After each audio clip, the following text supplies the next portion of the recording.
Hey everyone, welcome to the Small Screen Couch Commentary Podcast, where we watch your favorite TV shows, give you our thoughts, and ask for yours. I'm Alex. And I'm Billy. We're excited to watch and rewatch the best TV shows from start to finish and hope you're ready to take the ride along with us. We'll talk about the best characters and their stories, reveal some hidden gems, and look for you to do the same. From sci-fi to comedy, drama to anime, we've got it all covered. So grab your favorite snack and we'll see you on the couch. All right, everybody, welcome to episode 2 of the Small Couch. Almost held your hand. Ooh, yeah, you did. Apologies. Small. That's how we watch the shows together. Actually, we don't watch the shows together, but No, we don't. that's how we would. Yeah, we're on episode 2 here of the show and episode 2 of The Boys. Yes. And yeah, this one was an interesting episode. Yeah, Cherry. Sorry. Cherry Cherry, was not the title of the Chatty. episode. This episode was directed by Matt Shackman, who is most famous for writing a bunch of episodes of It's Always Sunny in Philadelphia. Always sunny. A show that everybody tells me to watch. I've never watched it. I've seen clips. It's obviously very popular here in Pennsylvania. Which is where we're from. But yeah. And then the episode was written by Eric Kripke. I know he does the entire first season. Do you know if he does the entire show? I don't know. I doubt he does the entire show. Okay. But I bet he does majority. Okay. The man's always working. True. Once again, spoiler alert, if you haven't watched episode 2, this is your chance to stop, go back, watch it, and come back. Yeah. Or if you don't care about spoilers, keep We'll listening. spoil it for you. Yeah. Then you don't have to watch the show. Yeah. It's like you did with us. Exactly. And that Yeah. might even be better. Might be. I don't know. The show's pretty good. It is. You should watch it. Yeah. You definitely should watch it. So what were you snacking on this week while you were watching this episode? So I went and took my kids' snacks that we had in the cupboard. Right. Some goldfish. And Okay. just goldfish and water. I've been drinking a lot of water lately. Gotta hydrate. Yeah. Gotta hydrate. I went with ice cream. Love me some ice cream. No cherry on No on cherry top. on top. No cherry on top. Not even for the episode? Not even for the episode. Oh, man. But honestly, I want like some more exotic snacks. I'm thinking we need to get like a sponsorship from a snack Ooh. shop. If you own a snack shop, hit us up, sponsor us. Yeah. We'll plug your shop. Give us some snacks. We'll plug you. You know What we're snacking on sponsored by you. Yeah, Boom. win-win And situation. then we eat what you tell us. Ooh, Do we rate what they give us? Oh, Oh, wow. whole new game. whole new game? You know, ideas, goals, everything. Yeah. That's what we're here for. So we don't meet as many new characters in this episode as the first one. There were a lot of new characters, obviously, it was the first episode. This one, the main ones that we meet are Frenchie and Cherie, Uh-huh. who obviously have some sort of past with Billy Butcher. Oh. They got some history. Very nice past. Frenchie is probably my favorite character Okay. in the show, and I'm Gotcha. glad we get to meet him this early. Yeah. And then we also meet Susan Rayner, who is the deputy director of the CIA, who definitely has a strong connection with Billy. We get a little bit of details, but not a ton. Right. And it's interesting. I'm wondering if she's going to be kind of a one-off thing or if she comes back. We'll see. I don't know. Oh. Well, I do know, but I won't tell you. What I will say is notice how nobody's ever really happy to see Billy Butcher. Yeah. Yeah. Both when he goes to see Frenchie, he's pissed off, honestly. Yeah. And the same thing with Susan. Like, she's not pissed off, I would say, but she is not happy No. that he's back in her life, No. even for this moment. She does have a very nice kitchen. Truth. Very yeah. nice kitchen. I mean, I guess when you're the deputy director of the CIA, You better. bring in the big bucks. Yeah. You better have a nice kitchen. So the, Better security, though. You know? Yeah. Yeah. Billy just walks in. Apparently. So the episode opens close to the closing of episode 1. Yeah. We're back with Huey and Billy in the electronics store.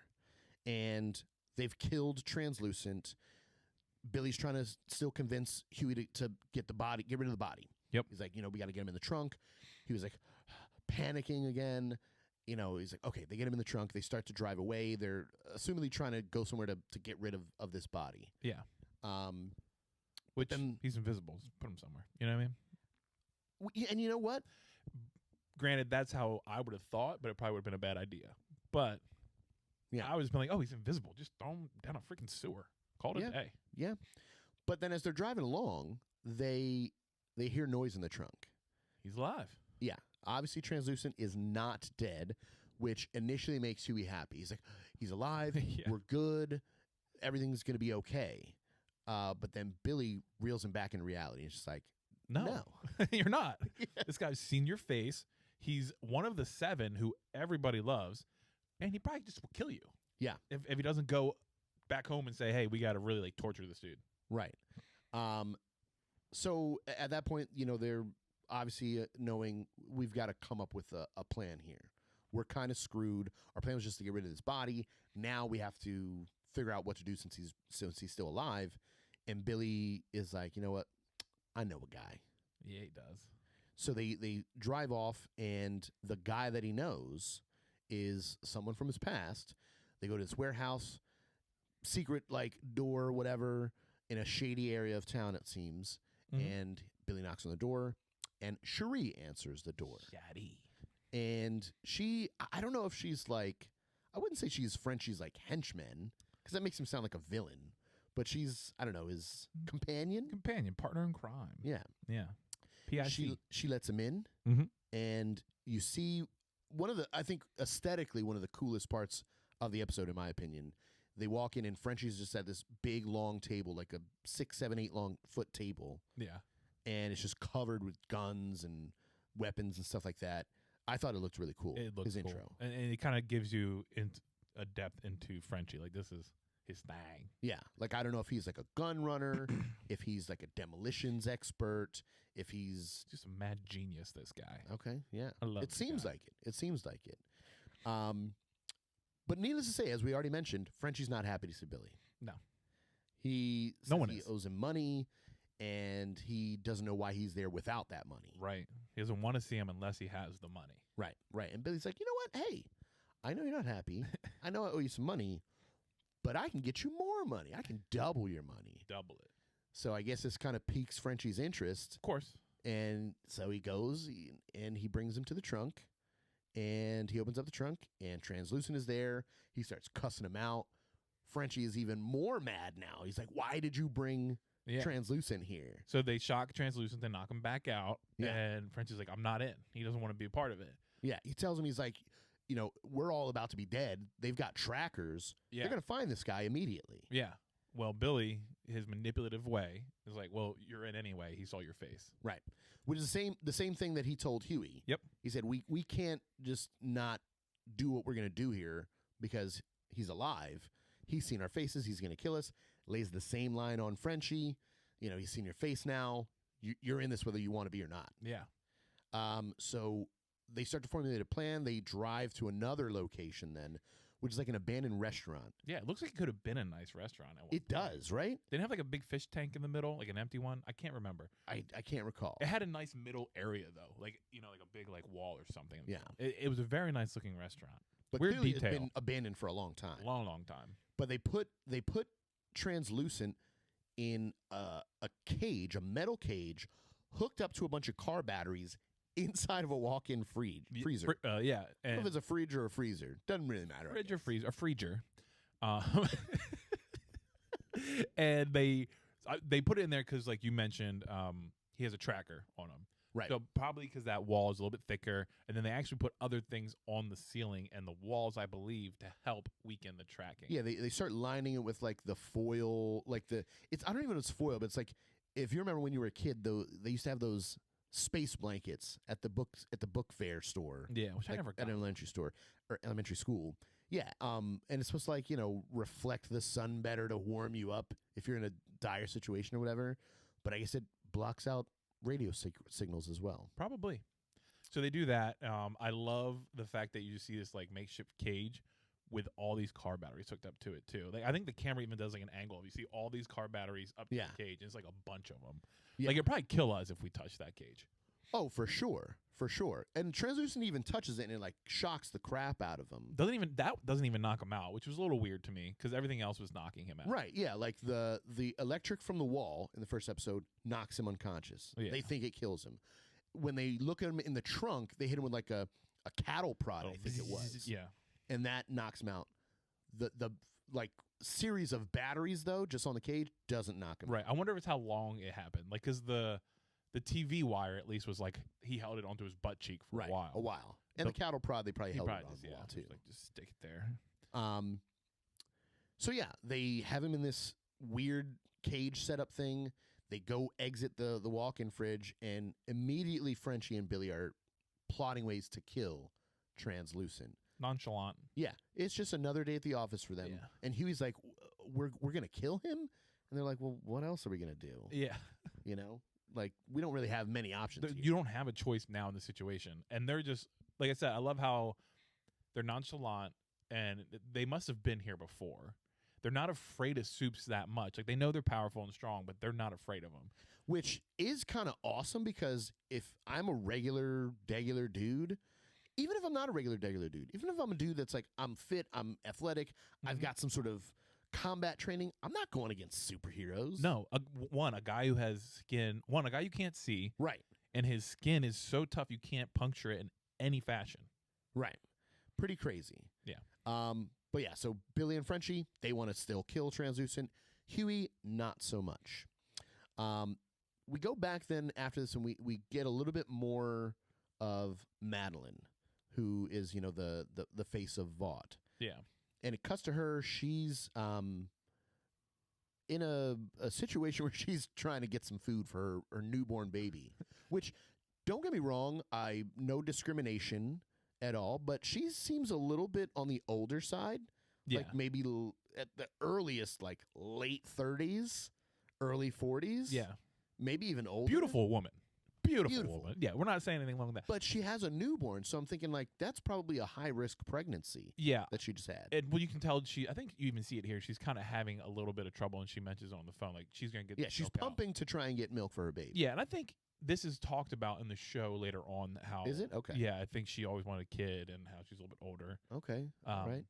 But yeah, so she's in her office pumping. She's watching a news clip, and it's a news clip of the Deep. My boy. Not and really he has found the wreckage of the plane from the mayor of Baltimore. Yeah. And he's essentially trying to play damage control here. He's doing like a cover-up story where he's like, it seems that the mayor's plane was found and the cause of the accident was engine failure. Yeah. You know, which we all know is not true. Right. And I don't remember if he does it here or not, but I think he mentions talking to a friend down there. Like talking to the fish. So he talks to fish, and anytime he goes into water and has to talk about going to water, he's going to mention that he has a friend down there. I think he thinks it makes him cool. I wonder if he's actually has that power, though. Oh, he does. Okay. All right. Oh, he does. Okay. Oh, he does. Okay. All right. Okay. It comes along often in this show, and All it's right. hilarious. But yeah, so then Homelander walks into her office, and he walks in. He doesn't knock. He's not like, hey, you got a minute? He just walks in, you know, almost kind of like he owns the place or whatever. Madeline quickly turns off the news clip, and she asks him, she questions him, and is like, hey, did you hear about what happened to the mayor of Baltimore? And he's just like, yeah, And tragedy. Tragedy. You know? Madeline obviously knows that it was him. Right. So she mentions that the Deep actually saw that it looked like somebody with a sharp laser, almost like two eyes apart or something like that, cut through the plane. Right. So at this point, we kind of get the understanding that Homelander did this on his own. He went rogue. He wasn't ordered to do this by Madeline or Vought. Like, he just did it because he wanted to. Yeah. Which is interesting because Madeline makes it pretty clear to him, says, like, you don't need to protect me. You know, when obviously in episode 1, when we see somebody flying by, we now know obviously it was Homeland. Yeah, and he was listening in to the conversation. Right. And he tells Madeline, he's like, you know, I wanted to protect you. Like, how did this guy even know about Compound V? Which still very unclear what it is or why they're so worried about it. Yeah. I have my own theory on what it is. Do you want to tell us what it is now? I think Compound V is what gives the supers their superpowers. Oh, do you? I don't know if that's true, but that'd be my guess. And maybe it's something that, like, they have to continue taking. Like, if they don't continue taking Compound V, they lose their powers. Yeah. If you don't use it, you lose it. Is that a serious question? It might be. It might be. But yeah, so just an interesting little thing there. I don't know if that's true, but that's my theory. But anyway, yeah, Madeline is telling you don't need to protect me. I'm good. And also, you shouldn't be doing this because this isn't part of your brand. She's bringing back in, like, the corporate talk. Yeah. You know, she's telling him your brand is like hope, and you know, I don't think she says this, but like, you know, she's like the American dream. You are know? the American dream. And she's like, you're not revenge. That's not you. Right. And it's a weird dynamic here between these two. For sure. Very weird dynamic. Because he'll listen to her. Yeah. It's almost like you don't know if this is a mother-son type relationship. You don't know if this is a more romantic type relationship. You don't know if this is a mother-son romantic relationship. That's what it feels like. Yeah. It feels very dirty, unnatural, and not right. Well, and like you even see like at one point, I think she puts her hand on his thigh and whatever. Oh, yeah. And she has her top a little unbuttoned. Yeah. You know. And does he lay on her lap at one point? He puts his hand on her lap, I think. I don't remember seeing that. Okay, maybe that's not this episode. Yeah. I remember future stuff. It goes to that road. And you can tell it's a really weird relationship because later on in the episode, I don't think it's a real important scene, but but it is important in a way. He's standing at a wall staring at his own picture. Right. Turns out he's using X-ray vision. Yes. To watch he's looking her through the pump wall. Right. He's milk, watching and her office. I mean, he's into it. Yeah. And this is something that you don't need to pay attention to, but it's a big part of his character throughout the show. Yeah.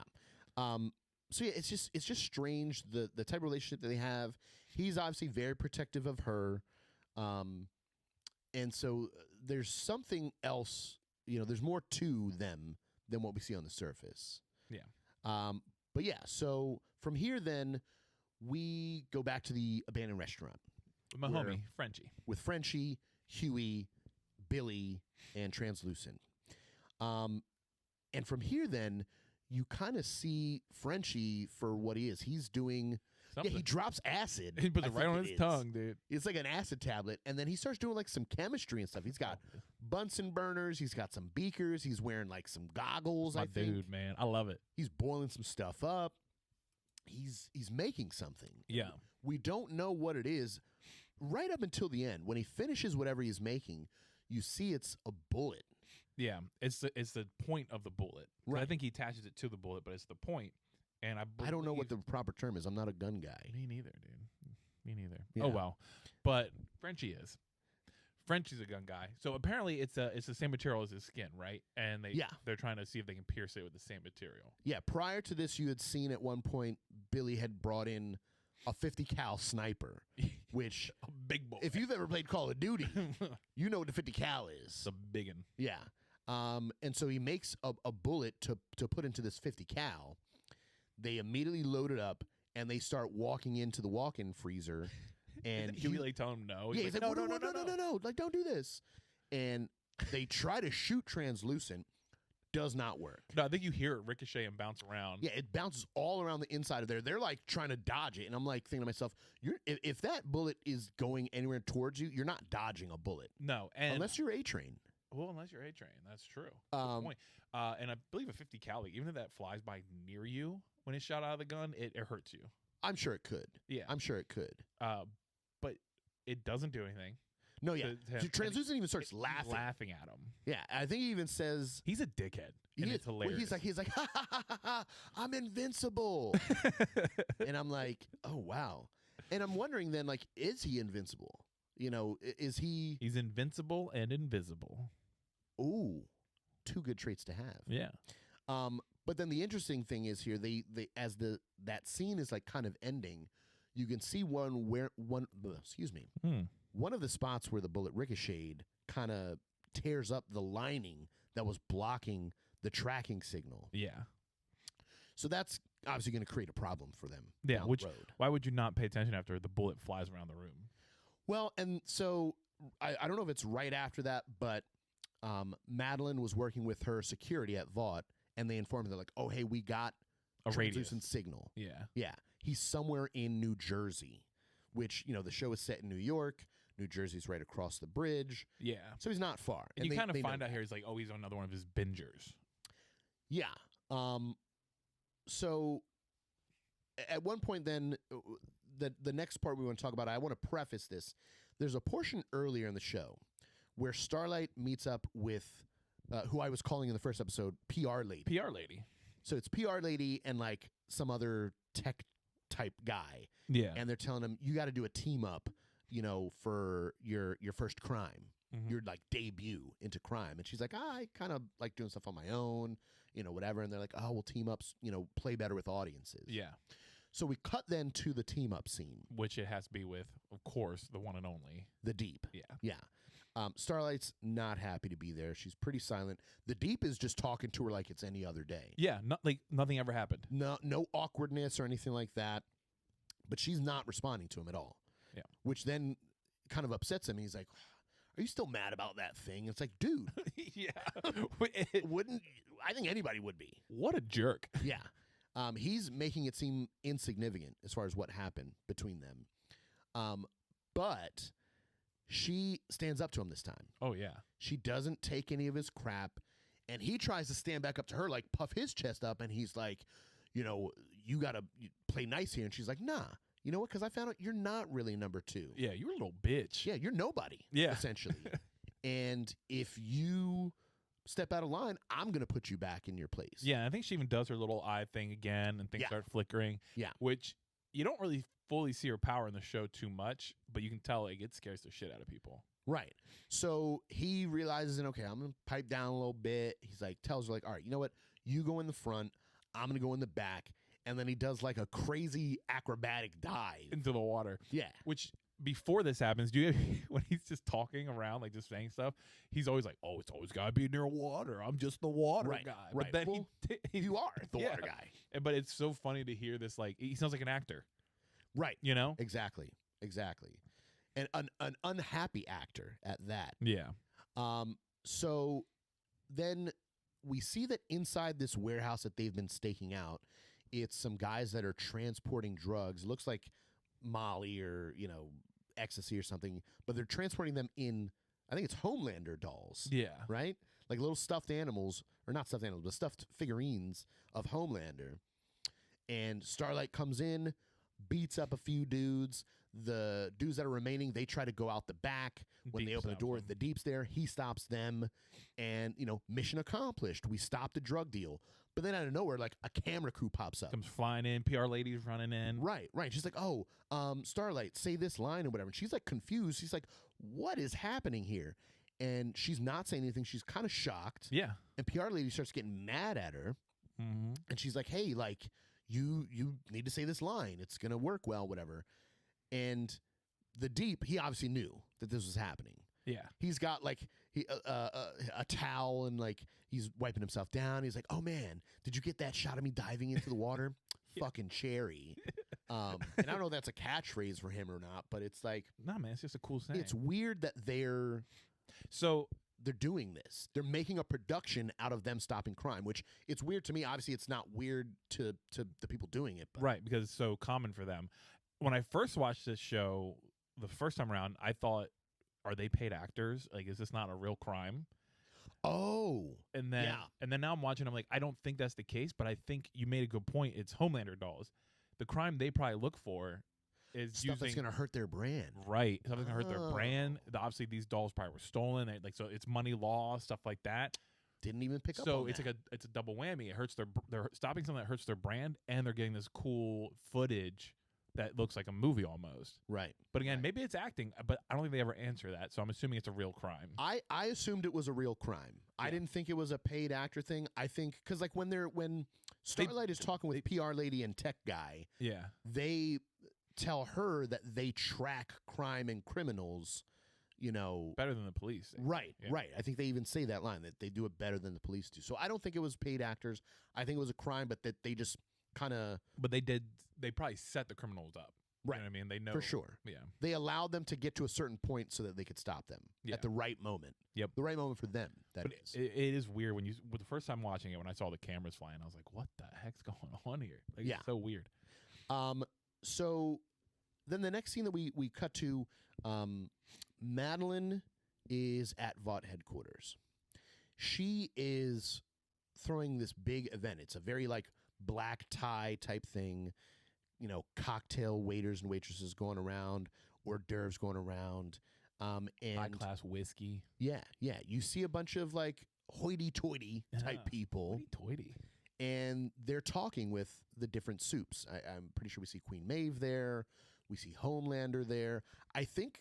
Do we even see the dude from the first episode in the sex club, the like Stretch Armstrong type guy? I think Was he so. there? Yeah, I think so. So I mean, I don't know if he clearly he's part of Vought, and I'm wondering if all superheroes are Not part of all, Okay. obviously, because like Starlight, I think Starlight. The reason why everyone gets mad at her is because she took a big jump, Okay, true. so she Yeah. doesn't really know how it all works. True. But yeah, so they've got all these soups. They're mingling and talking with all these different people, and here we find out they're a bunch of like politicians, Yeah, senators, congresspeople, whatever.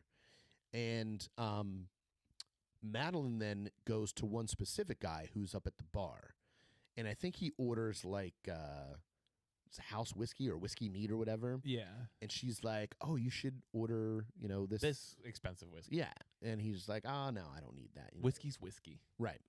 But we find out then that he is kind of like somebody who has some sort of influence with the rest of the politicians. Mm-hmm. She's telling him, hey, we want to get Soups involved in the military. In military operations, we want them there because they can help the army win, battles and whatever. And he pretty much tells her it's not going to happen. Yeah. He doesn't. He seems to point out people in the room there that he's like, it's got to get past this guy and this person, whatever, and they're never going to go for this. But she's trying to convince him, like, hey, you can bring them around. You can circle the wagons here and convince them that this is a good idea. And he's just like, nah, it's not. No. As a civilian, would you want the superheroes in the military? If Would it make you feel safer, especially if you don't know how they really are?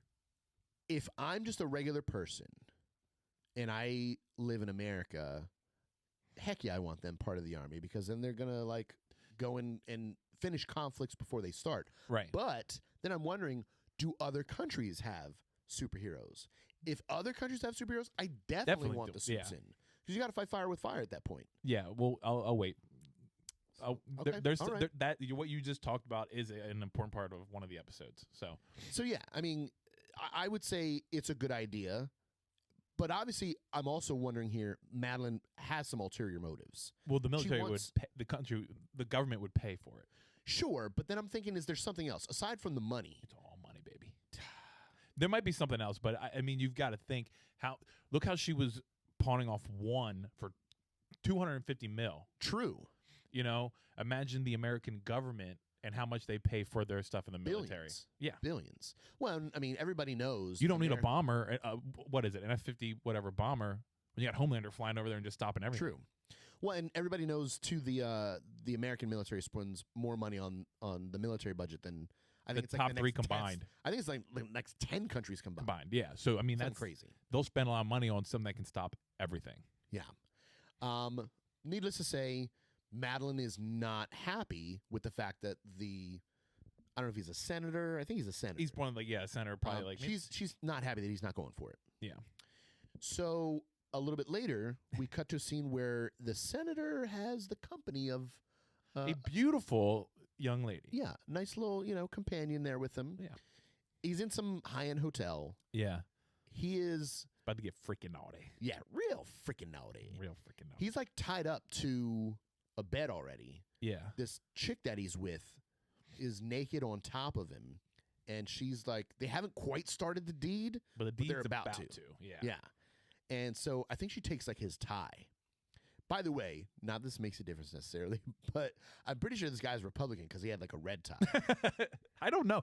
Yeah, I guess that would make maybe. I don't know. I mean, I'm assuming. I feel like generally the politicians, they try to color coordinate with their party. Yeah. And he had a red tie because she takes his tie and starts like blindfolding him. Yeah, getting real freaking naughty. Have you ever been blindfolded during the deed? Oh, heck yeah. Oh, I have not yet.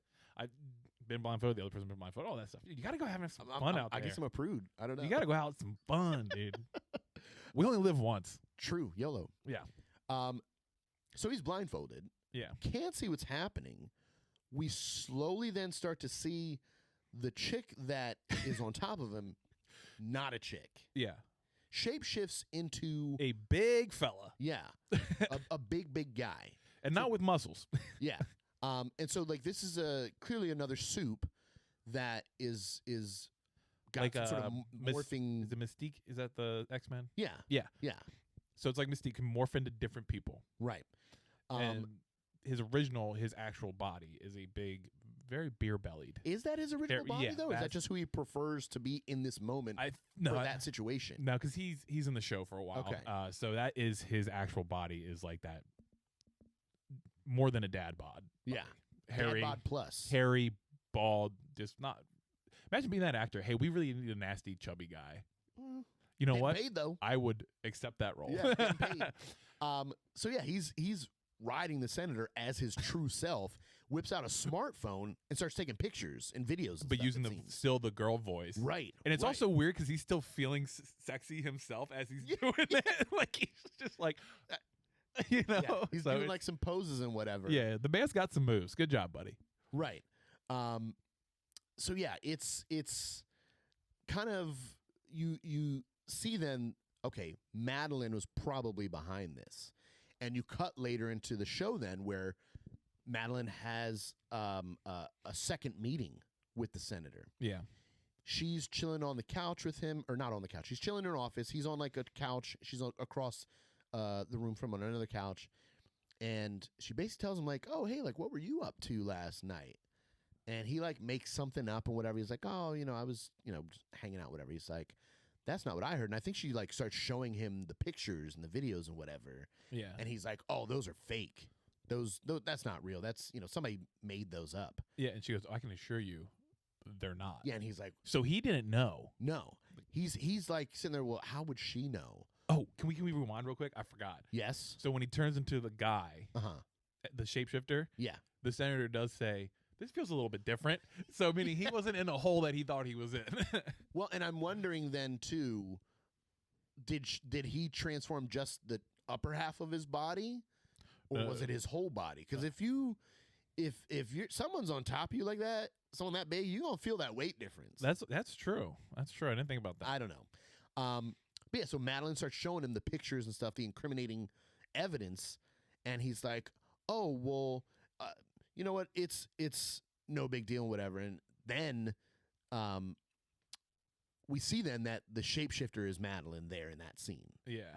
And turns into his true self again, walks out. The real Madeline comes in. Yeah. And he's just like, it's not a death sentence to be a homosexual. And she's like, it is in the state where you represent. Yeah.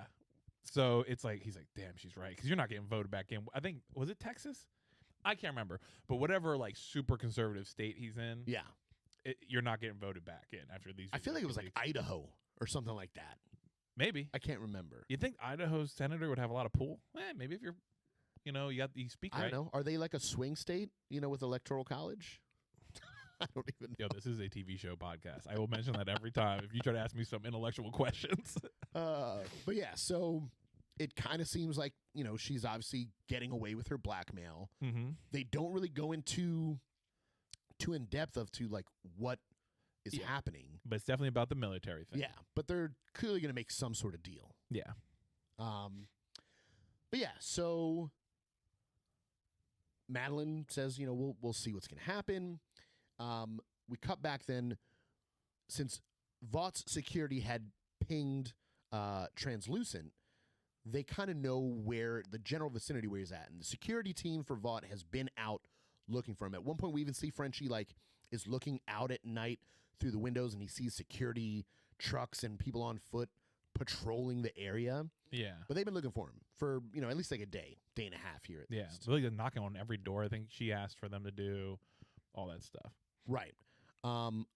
Billy and Huey and Frenchie, they're kind of worried now because they're like, we don't know how we're going to kill him. But then something inspires Frenchie. So is this the same scene where first Homelander goes to security because what's her name has gone there a few times? Madeline to talk about finding Translucent. Finally, Homelander's like, I'm taking this into my own hands. Where's he at? What's located? So this conversation that's happening, correct me if I'm wrong, this is when they start noticing Homelander flying over above. Because I think... No, not yet. That's a little bit later. So Homelander does go to Vought security to say, like, where is translucent. That's right. But that's yeah. a little bit after this. Like Okay. Vault Security was just kind of patrolling whatever neighborhood they're in. Right. Frenchie gets this bright idea though on how they're going to deal with translucent. There's a TV on with turtles, which have it, and they talk about how they have a tough shell and all that. Right. And so he gets the cattle prod, and they're like, "Where are you going?" He's like, "I got to go knock this guy out again." Yeah, because he tells me he has an idea. Right. So then we come back, and translucent is kind of like groggy. He's waking back up, and he's like, what's going on? He even says like, "I feel different." And so Billy and Frenchie start talking to him, and they're basically like, "Yeah, well, we figured out how we're going to kill you now." And Frenchie's so confident and proud of himself. Yeah, super happy. Yeah. And they reveal then that the way that they're going to kill him is from attacking him from the inside out. They can't get it to him from the outside in, so they went inside. And the only way they could go inside, right, was in the bum, in the booty hole. They shove an explosive, like a brick of plastique, up his ass, up the booty. And at that point, like this whole time that he's been in there, translucent for the most part has been invisible. There's a couple points where he and becomes visible, and like he's talking to Huey at one point, whatever. But for the most part, he's been invisible. At this point, though, he uninvisibles himself, and you can see he's scared. Yeah, he is panicked, and he's like, what's going on now? At this point, this is when Homelander went to the security team. Is like, where is he? They tell me he's in New Jersey. Whatever, blah, blah. But he's so scared that he's like, "What do you want from me? I'll give you anything. Right, right. And earlier in the episode, he has a conversation with Huey about A-Train. Right, and he wants, Huey obviously wants to know more about A-Train and what happened to Robin, why he was running that day. So Translucent tells him, he's like, "I'll tell you anything you want. I'll tell the kid, about Translucent, like, or about A-Train. That's what he wants, right?" And this kind of almost pisses off Frenchie and Billy a little bit. Like, they look at him like, "Why were you talking to him? Like, what were you trying to do?" Yeah. So there's a remote detonator that Billy has, and he's like, "You try and take that out, I'm gonna blow you up. Like, you try and do this, I'm gonna blow you up." And he's like about to hit the detonator, which he gets stopped then by Frenchie. Who's like, "Hold on, look at this." Yeah, that's when he notices then on the security cameras, Homelander's been flying around, and he's got like a bunch of cameras set up. I guess this location is probably something that Frenchie had set up a while ago. Frenchie's that dude. So he's got all these cameras wandering around, or whatchamacallit, Homelander's flying around, zipping around. You see a little like, and that worries Frenchie because he's like, dude, he's got super hearing. We blow him up now, he's going to hear that. He's going to come straight for us. So then Billy, he has a plan to counteract this, and he says, "You know what, Pittsburgh." Yeah. Which I guess is just an operation, a plan that he had. Yeah. Which Frenchie's like, "Oh man, you know how much this is going to cost me?" Yeah. He's like, "Put it on my tab." So Frenchie and Billy, they go outside. Huey is inside talking with Translucent. But Billy and Frenchie, they're figuring out this Pittsburgh plan. They're in like a black van. Frenchie's in the driver's seat. Billy's in the back with like a computer. Yeah. Starts typing up some stuff. And it's like some weird. How do you type on a computer? Yeah, that's pretty accurate. Yeah. I mean, that's how I do. I have a mechanical keyboard, so it clicks a lot. Oh, yeah. And then Frenchie calls Cherie, and he tells her about Pittsburgh. And she's like, "All right, I'll be ready in 4 minutes," or something like that. Yeah. A few minutes. But then you go back and you see Billy is essentially typing in some stuff that is rigged to explosives. Cherie's going around Frenchie's hideout, and they're like barrels of, I'm assuming, gasoline or some accelerant. Yeah. With then, plastic explosive on top. And so Billy is programming the remote detonation of these explosive barrels. Yeah.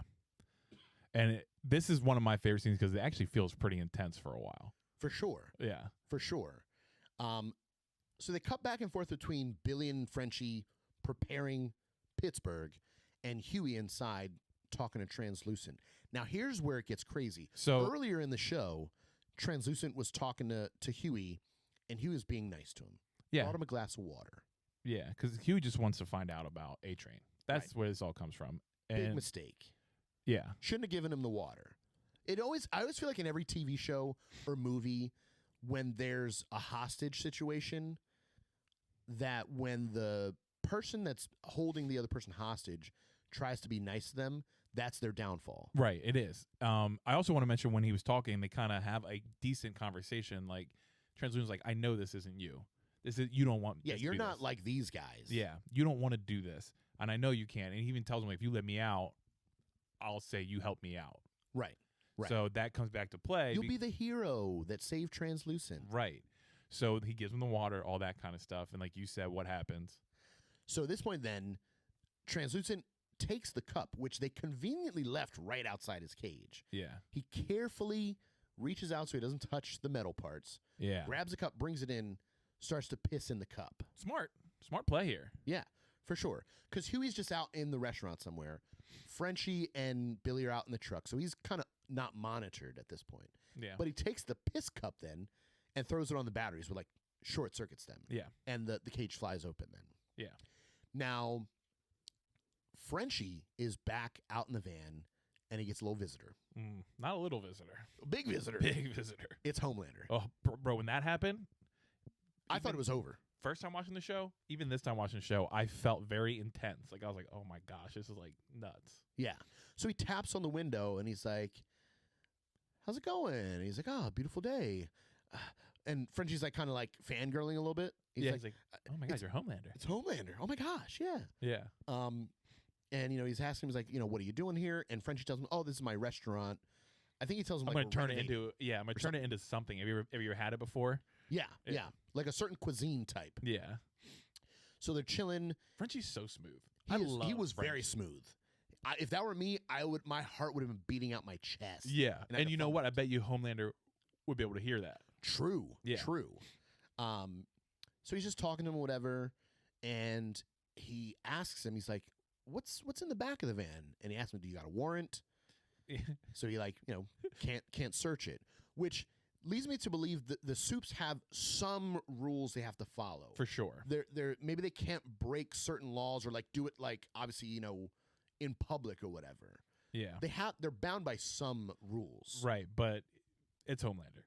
Yeah, so he doesn't care. He bends the rules. Like, he's not going to go in the van, but he obviously is going to like look through it with his X-ray vision, which he begins to walk towards the back.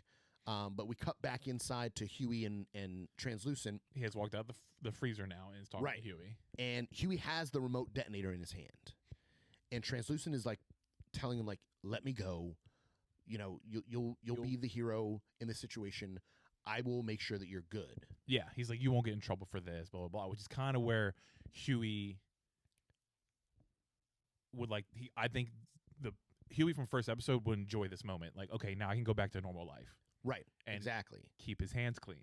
Exactly, yeah. Which I think a big thing to pay attention to is there's a sign in the back of that restaurant that says, keep your hands clean. Is that what that sign says? Yeah, it's something like keep your hands clean or something like that.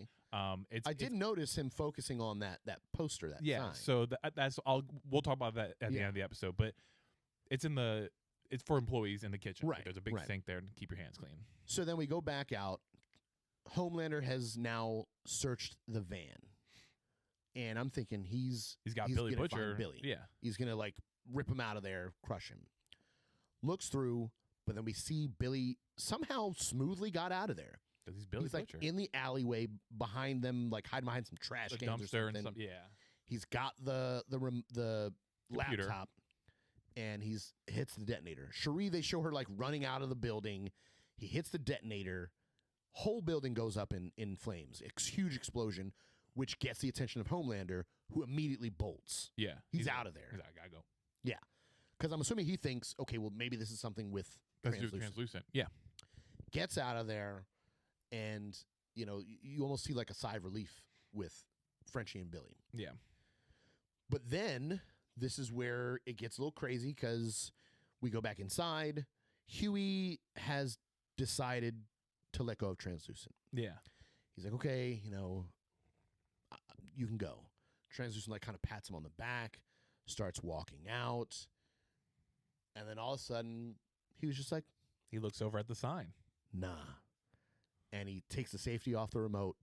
Boom. Boom. Blood everywhere. Yeah. Clearly this worked. Yeah. Their theory of how they were going to kill him worked because he explodes almost worse than Robin and A-Train. I mean, it's blood and guts all over the place. Covers the walls. Covers Huey. Yeah. Just, disgusting. Oh, could you imagine?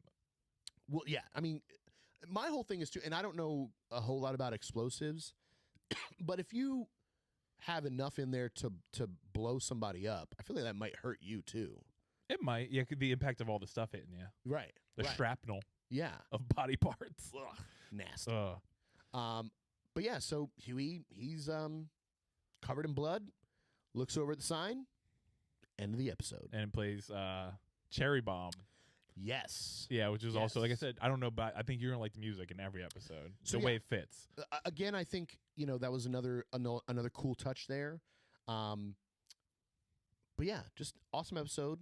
I think my favorite thing, as you mentioned, is one of your favorite things, is Frenchie. Frenchie's the man. He's such a cool character. We get a little bit of his history. I hope they give us more. You get a lot more of Frenchie.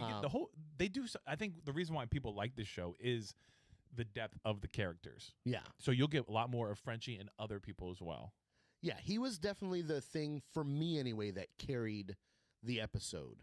The scene where he's making the bullet, the one scene where he's talking to Huey about like his first kill, which we didn't talk about in the episode, but not that it's insignificant, but that was just a cool little scene. You get to know Frenchie. He tries to get Huey to take a mixture drug, some kind of weird drug. He's like, it's a mixture of this and this. Yeah. And he was like, I don't think we should take that right now. I need to be of straight mind. Cool character, though. Yeah.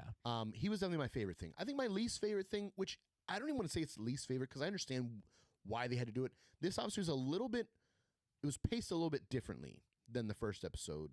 It's a little bit slower, but they had to. They had to set stuff up. They're still trying to develop the whole story. So I understand it. I don't even want to say it's my least favorite, but, it's just the thing that I thought could have been a little bit better, maybe. Yeah. I don't know. Yeah. Overall, better episode than the first one, I think. We're getting more characters. We're getting more development.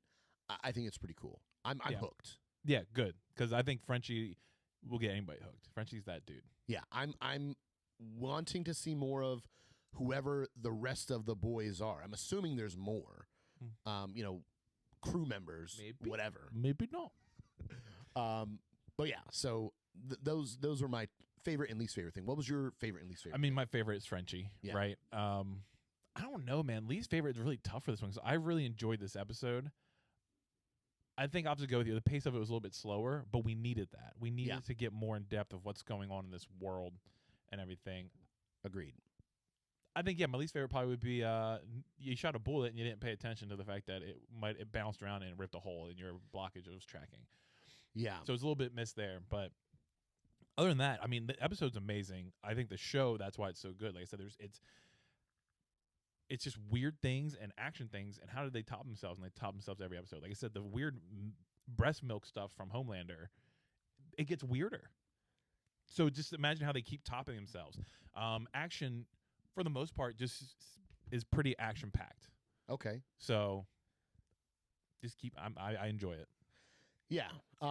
So Small Screen Scoop, our version of like fun facts, surrounds the title of the episode, which is Cherry, which gets referenced, as we have already discussed, a few times. So, the scene with the team up, the Deep asked the cameraman, did you get a good shot of my dive? It was fucking Cherry. It was fucking Cherry. Which I don't know what that means. Fucking sick, man. I've never heard anyone say that. Because it's cherry on top. I feel like I have, but maybe it's because I watched this show before. Maybe. But then at the end, there's the song Cherry Bomb by the Runaways. The girl's name is Shari. Oh, yeah. Cherie. Some in some areas, they might pronounce that as Cherry. It sounds like cherry. And then also Huey pops his cherry with his first kill. And pops translucent. Yeah, I want to go. Well, I'll talk about that later. I want to talk about the whole sign and keeping your hands clean thing. Okay. It's a real deep thing for me in this episode. I thought it was cool. Also, little, deep thing, not deep thing, little little cool Easter egg, if you will. The cup that Translucent pees in is a commemorative Homelander cup from Vought. It's like, merchandise that they've sold. Yeah. So that's a nice little touch there. Also, the doppelganger, the shapeshifter. His name is Doppelganger. Okay. He is not from the comics. He's another one written for the show, similar to Translucent, not necessarily in the comics, in the original media, but added to the show. But yeah, what did you want to get into? I think you mentioned it in the last episode. Translucent replaced a character, Jack from Jupiter. It's an alien-looking superhero. I don't think I didn't mention that. I mean, right, I knew Translucent was added to the show. Right. Yeah, so it replaced him, and he had some other powers, but one of his powers was that skin. So he wasn't an invisible guy. Oh, but just one of his powers was the tough skin. Cool. Other than that, I don't want to go into the other details because it can spoil later stuff. Another thing was the guy who played Frenchie. Yeah. He was in the military. He's in real life. Yeah, he was an Islamic actor, but he was in the military before that. And he did a couple movies that you could probably watch and were sent over to the U.S. Okay. But this, now he's over here. I mean, he's amazing. He's phenomenal. Now I kind of want to go see what other stuff he's done, and maybe if I've seen it or not. Yeah. Okay. I doubt it because it was all movies that were not from America. I mean, I've seen some foreign films and stuff. Not a ton. Not that worldly. Yeah, got to get cultured, bro. Yeah. But yeah. So those were. I got another one. You got. I got another one. Holler at me. So Shackman, the director. Yeah. He also was a child actor. Before he was doing that, yeah. So he was J.R. Lubbock Jr. in the Growing Pains spinoff series, Just 10 of Us. He also was in The Facts of Life, Highways to Heaven, Different Strokes, Night Court, Good Morning Miss Bliss, and Webster. Okay, so he clearly a dude from the 80s. Yeah. Like a child actor from the 80s. He did a lot of child acting and then moved on to directing. Interesting. Okay. Cool. Yeah. Is that it? You got any more? That's all the small screen scoops. Well, what small screen scoops do you guys have? What was your favorite part? What was your least favorite part? Let us know. Hit us up on the socials. We have our Facebook page, which we're trying to promote out there. Search for us on Facebook, Small Screen Couch Commentary. Hit us up on Instagram. We're putting clips and cool pictures, ways to engage with you guys. We want to get your opinions on things. We want to maybe talk about some of the things that you want to talk about. Make some suggestions to us. And then also, we are officially, on YouTube as well. Mm-hmm. We'll be uploading episodes on there. We're going to be uploading video episodes there, clips as well. But yeah, we are excited. I'm pumped for whatever the next episode is. I know the seasons are each 8 episodes, which is nice because it's like you could get through a whole season pretty quickly. Like if you were binging, you could easily do this in a weekend. Oh yeah, a day if you. They're longer episodes, but they go by fast. Yeah, so I'm excited for episode 3. I don't want to go ahead of myself. I want to enjoy it, week by week. Especially not because easy. That's how it's going to be moving forward anyway. Season 1 they dropped everything all at once, but then 2 and 3. They did like the first 2, maybe 3 episodes, and then week to week after that. Mm-hmm. And when season 4 comes out, whenever this year, we'll be watching it week to week. We'll have to watch it week to week anyway. So I kind of want to preserve that. But I also kind of want to watch ahead. But I don't. I know it's not easy. Yeah. But yeah, we will see you guys next week. Make sure you tune in every Sunday. We're going to be dropping episodes, and especially when the new season comes out. If they keep to the same schedule, the episodes are coming out on Fridays.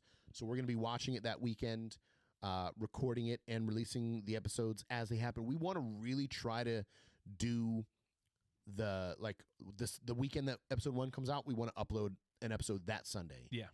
It'll be tough for us, but we're going to try and do what we can for the folk, for the people. Yeah. That's who we are. Yeah. But check us out. We'll be here next week. Hopefully you are too. Peace. Peace.